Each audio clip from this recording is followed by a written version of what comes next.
Mountain goat, जिसे पहाड़ी बकरी भी कहा जाता है, ऊंचे और खतरनाक पहाड़ों पर रहने वाला ये अद्भुत जंगली जानवर। इसकी सबसे बड़ी ताकत है इसका मजबूत शरीर और संतुलन बनाने की अनोखी क्षमता। माउंटेन गोट खड़ी चट्टानों पर ऐसे चढ़ता है जैसे किसी समतल रास्ते पर चल रहा। इसके मजबूत खुर और नुकीले किनारे इसे फिसलने नहीं देते। ये जानवर आमतौर पर ऊंचे पहाड़ों, बर्फीली जगहों और ठंडे इलाकों में पाए जाते हैं।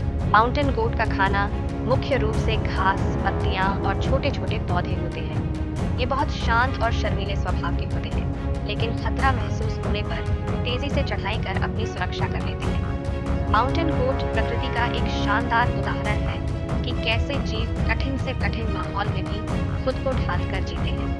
इसकी ताकत, संतुलन और खूबसूरती इसे दुनिया के सबसे अनोखे और